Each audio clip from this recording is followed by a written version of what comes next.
So today is the 2nd of January and we just did our second workout of the new year. And Macy, you want to say hi? No. Hi! I walked and then I did 3 sets of core interchanged with simple body weight movements, push-ups, bridges, that kind of thing.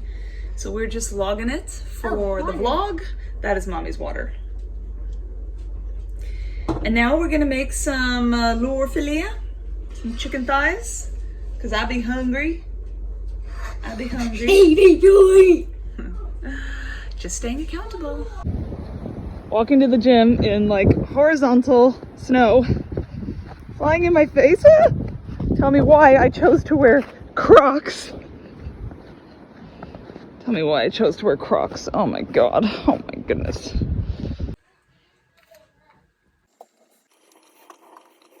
I've been really good so far at getting 2 of these in a day. The goal ultimately is to get 3, but we gotta do baby steps because my bladder's in shock.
Guys, I'm gonna try to keep this brief. I've tried to film this so many times. This guy just hit his head on the, or hit his mouth on the windowsill. So if you want to skip any kind of like graphic update from me, skip to this minute mark and we'll just go straight to the measurements and pre-pregnancy jeans try on and things like that. Just as an update for this month, I did a really good job of vlogging this month, which you saw a couple of those clips already, but then I had to trash a lot of the footage to make room for this clip because something significant happened this month. I was really good with diet and exercise for the first 2 weeks. I was hitting my protein goals. I was working out. I was lifting 5 days a week, and then I was doing 1 long walk with my dogs 1 day a week, and then resting 1 day a week. So I did that whole routine for a couple weeks. And then a couple weeks ago, mid-January, my son went through a little bit of the 8-month sleep regression. It wasn't bad, but toward the end of it, he was having these pretty weird wake windows in the evening where like in the middle of the night, he'd be awake from like 2 until 4. To make a very long story short, the way my pumping schedule works at night, I really try to like pump and then immediately go to sleep, and that was very difficult to do when this guy was awake at variable times of the night. So I ended up doing like a power pumping session in the middle of the night before I tried putting him back to sleep so I could go to bed, and I just overdid it. I think maybe my right nipple had already been irritated from a poor positioning in the middle of the night of putting my flange on without really looking, and then doing a power pumping session for an entire hour with it like not being on properly. I got like a friction injury, right? Like a chafing injury. And then I just didn't take good care of it. I usually, like when that happens, you know, it's better within a day. I just kind of like slather on some lanolin, woo! Almost knocked my coffee over. Or put on one of those Silverette cups and it just gets better. But this did not get better. I got a little swollen, and this is all in retrospect. I didn't realize this was happening in the moment, but now looking backward, I realized my nip had gotten damaged enough that it swelled up a couple millimeters, and the flange I was using was no longer the right size, and I didn't know that. So it just completely exacerbated the whole situation. And long story short, I ended up with some lacerations on my nip that were so extreme that it looked like someone took a can opener and was just removing my nip from my body. And I was having to pump 8 times a day. And back then, like, my sessions were 30 to 40 minutes each session. I would look through the clear plastic of my flange while I'm pumping, and I would watch my skin, like the lacerations, rip apart and get wider and wider. They couldn't heal. I could not get them to heal. They were only getting worse. I was terrified of getting clogs or mastitis, because what would I do then? I'd have to increase my pumping. I was so swollen at that point that I could not find a flange. I didn't know what flange size to use. Okay. I had out my 21s. I had my 24 out. I tried a 24 millimeter Lactec. Like, it just was a mess. So anyway, what ended up having to be the solution was I had to slowly start to wean. And so within a couple days, I had dropped from 8 pumping sessions to 6 in a day, from 30 to 40 minutes per session to 15 to 20 minutes per session. So unfortunately, this whole thing has forced me to partially wean much sooner than I would like to. My little guy's only 9 months old. But I was only going to pump for 12 months anyway. So right now the plan is to, as long as I do maintain some sort of supply, I'm still like stabilizing and equalizing. So I don't know where my supply is going to end up. But I've been pumping 6 times a day for only 15, 20 minutes each session. And I've lost about 25% to a third of my supply, which is not that bad. It's still definitely worth sticking to this routine to be able to supply my son with what I am making. I'm making, like, I don't know, maybe about 24 ounces in a day now versus, you know, however much more I was before then, 28 to 32 ounces in a day. So, you know, it's sad and unfortunate, but thankfully I'm healed. And anyway, but the reason this feeds into this video is because I had to take 2 entire weeks off to focus on my mental and physical health. I did not have any bit in me that was at all desirous of thinking about diet and exercise. I had days where I didn't eat at all. I was so stressed out, I just didn't eat. I had no appetite, so much stress. And then I had days where, like, all I ate in a day was candy and yogurt. And then I had days where I ate normally. So I can tell you this for certain. I've not been on my protein targets at all. I haven't cared.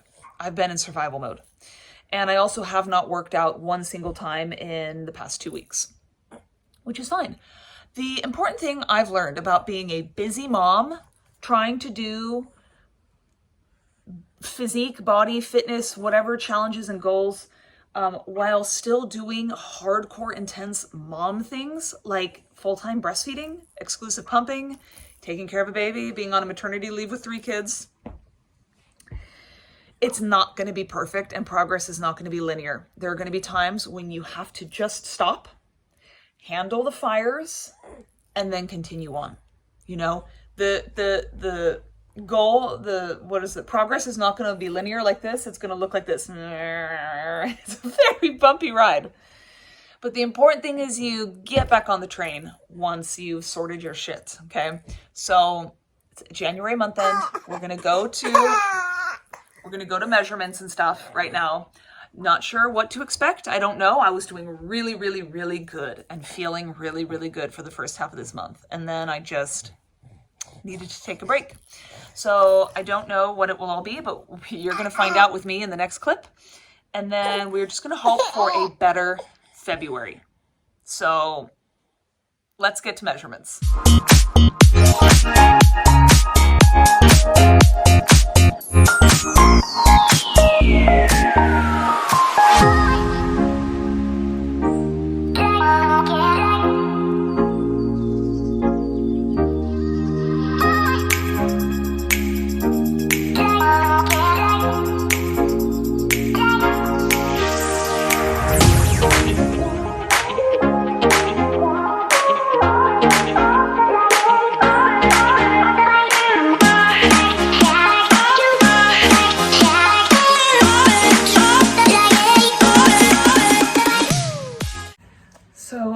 we do measurements. Weighed myself yesterday on the 29th.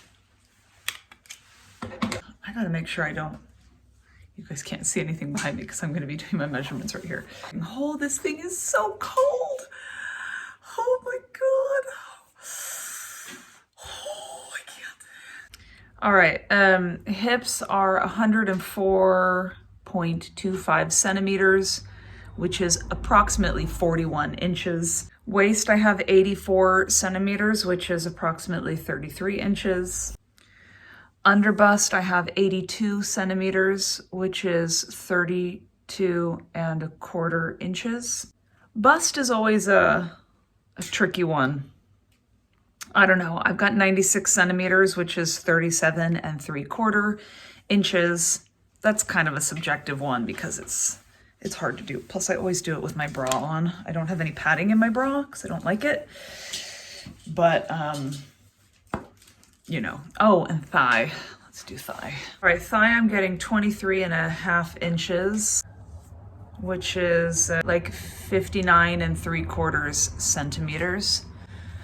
So I'm sure I will have put up the gain or loss over here. I don't remember what any of my numbers were from last month, but that's it for now. You know, I don't know actually what my results are. So yay if I've lost, and shoot, better luck next time if I've gained, or, you know, whatever, if it's the same. One way or the other, I feel very unaffected by my results because number one, I'm not on a diet right now because of breastfeeding. Number two, the whole second half of this month was a wash because of breastfeeding. And number three, I'm just too goddamn tired right now to be bothered or concerned by results. The important thing is that I just stay consistent and steady and continue to build good habits. I will say that this next month I have my work cut out for me in terms of diet because I'm in a total funk when it comes to food. Nothing is good sounding to me. I'm not excited about anything.